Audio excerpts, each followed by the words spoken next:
प्रदोष के समय पर, उससे पहले लक्ष्मी और दरिद्रता फिर भ्रमण पर निकलती है।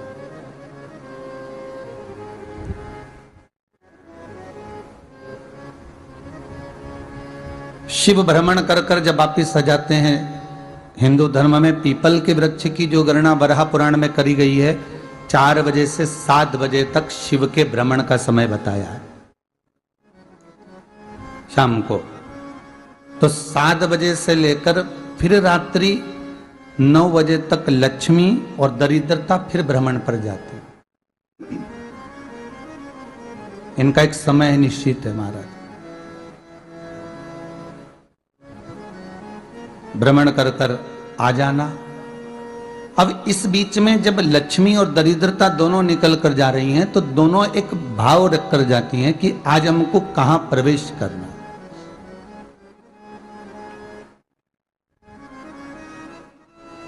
आज हमें किस जगह पर प्रवेश करना है, आज हमें कहां पहुंचना है, आज हमें किस जगह जाना है। और जिस नगर में जिस मार्ग से लक्ष्मी और दरिद्रता निकल कर जाती है, ये दोनों का जब निकलना होता है, इनको स्थान दिया गया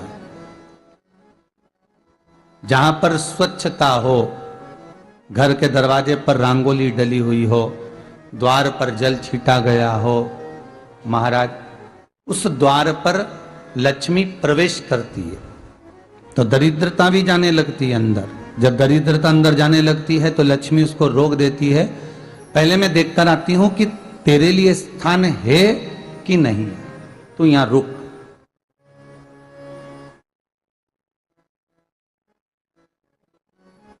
कुछ देर तक दरिद्रता बाहर खड़ी रहती है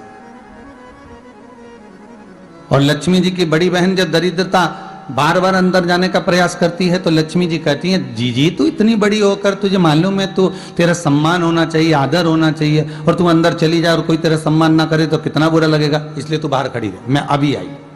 अंदर जाती है और जब लक्ष्मी जी भ्रमण कर लेती हैं, अंदर प्रवेश कर कर आती हैं और प्रवेश कर कर आती हैं तो दरिद्रता पूछती है चले अंदर। तो लक्ष्मी जी कहती हैं, तुझे मालूम नहीं है क्या जी कि जिस घर में मैं प्रवेश कर जाती हूं उस घर में फिर दरिद्रता नहीं जा सकती, क्योंकि यह तेरा वचन था, यह तेरा वचन था। अपन दोनों का जब मंगल विवाह हुआ था, मेरा विवाह जब नारायण के साथ में हुआ और तुम्हारा विवाह जब दुस्साह मुनि के साथ हुआ, दरिद्रता का विवाह दुस्साह मुनि के साथ हुआ। जब अपना दोनों का विवाह हुआ था तो अपन दोनों ने एक वादा करा था कि जिस घर में लक्ष्मी प्रवेश कर जाएगी उस दिन फिर दरिद्रता नहीं जाएगी, और जिस घर में दरिद्रता प्रवेश कर जाएगी उस घर में फिर लक्ष्मी नहीं जाएगी। अब जब मैं अंदर देख कर आ गई हूं तो तू अंदर नहीं जा सकती, अर्थात लक्ष्मी के चरण जिस घर में पड़ गए उस घर में फिर दरिद्रता प्रवेश नहीं कर रही। चलते चलते फिर दरिद्रता ने देखा और लक्ष्मी जी इसको लेकर गई और लक्ष्मी जी ने देखा कि इसके दरवाजे पर जल नहीं छीटा गया, इसके दरवाजे पर ना रंगोली डली है, इसका द्वार साफ नहीं हुआ है, इसके द्वार पर दीप नहीं है, इसके द्वार पर कलश नहीं है, इसके दरवाजे पर ढेर सारा कचरा पड़ा हुआ है, कोई स्वान कोई कुत्ता गंदगी भी कर कर चला गया है, कहीं बिल्ली ने गंदगी कर रखी है, कहीं जीवों ने कुछ गंदा गिरा रखा है। तो फिर लक्ष्मी जी कहती है, जी अब मैं होकर आ गई थी ना, अब तू जा, तू होकर आ। और दरिद्रता प्रवेश करती है तो अंदर जाकर क्या देखती है दरिद्रता कि इतनी सवेरे से मैं घूमने इनके दरवाजे पर आई और ये तो सब चादर तान के चकाचक गुर्राटा भर भर कर सो रहे हैं। तो दरिद्रता कह देती है, तुम्हारा भाग्य ही बेकार है, तुम्हें क्या करूं, तुम ऐसे ही सोते रहो। और दरिद्रता गुस्से में बाहर निकल कर आती है, लक्ष्मी से कहती, लक्ष्मी तू इसके घर में जाना ही मत। तो दरिद्रता को कहती है, जी तेरी बात नहीं मानूंगी क्या मैं? लक्ष्मी जी बोली, मैं तेरी बात नहीं मानूंगी, बिल्कुल नहीं जाऊंगी इसके घर में, तू चिंता मत कर, चल आगे चले। फिर आगे बढ़े। ये लक्ष्मी और दरिद्रता का प्रवेश है। आपके घर का द्वार आपके घर का दरवाजा। फिर निवेदन करूंगा एक बहुत सुंदर बात, हमें महाराष्ट्र से सीखना चाहिए, हमें साउथ से सीखना चाहिए, दक्षिण से। जिस समय पर भक्ति देवी यमुना जी के घाट पर रो रही थी अपने पुत्र ज्ञान और वैराग्य को गोदी में लेकर, समय देवऋषि नारद ने एक प्रश्न किया था कि तुम कहां पर पोषित हुई हो, तुम्हें ऊर्जा कहां से प्राप्त हुई? तो कहा मैं गुजरात से तो चली हूं।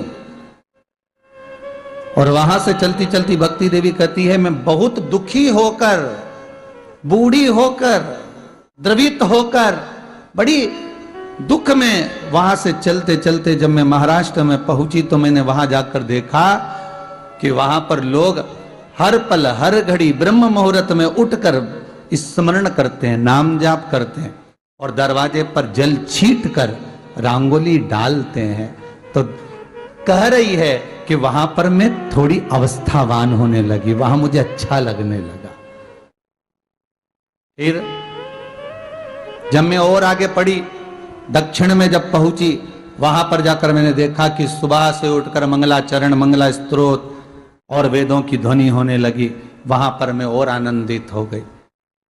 हमें कुछ चीजें महाराष्ट्र से सीखना चाहिए कि वहां रहने वाले जो भगत हैं, वारकरी संप्रदाय के जो भक्त होते हैं, वैष्णव जो धर्म के भक्त होते हैं, उनका नियम है सवेरे के समय घर में पानी है कि नहीं है, पर जब भी वो घर का दरवाजे के बाहर थोड़ा ना थोड़ा पानी तो छींट ही देते हैं। और छींटने के बाद फिर वहां पर अपने यहाँ तो दिवाली पे रंगोली बनती है जी, और वहां पर रोज की रंगोली बन जाती है कि कभी हो सकता है परमात्मा राह भूल कर हमारे घर में प्रवेश कर जाए, इसलिए वहां प्रतिदिन की रंगोली,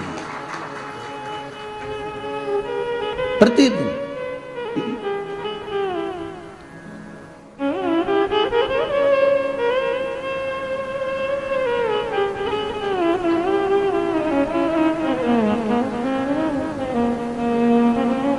हमें सीखना चाहिए थोड़ा सा।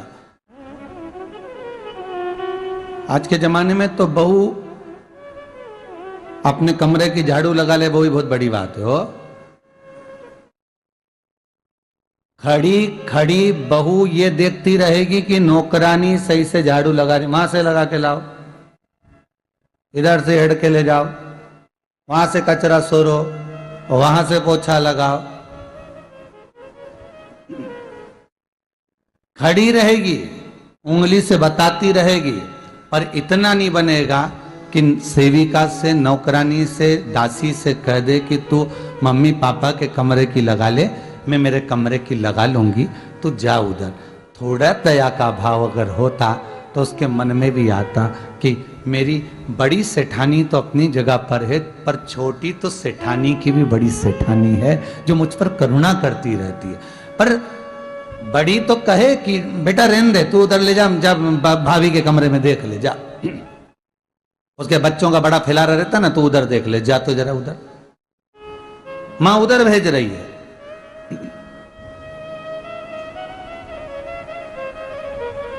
थोड़ा सेवा का भाव हमारे भीतर हो। और एक निवेदन तो हमेशा करा है और अब आज भी करता हूं, पूरे घर की सफाई करवाओ, पूरे घर में तुम पोछा झाड़ू जो चाहे करवाओ, मना नहीं है। पर एक निवेदन है, रसोई घर के अंदर बहू और बेटी ही जाकर भोजन बनाए तो अन्नपूर्णा सदा कृपा करती है महाराज। बहू और बेटी ही।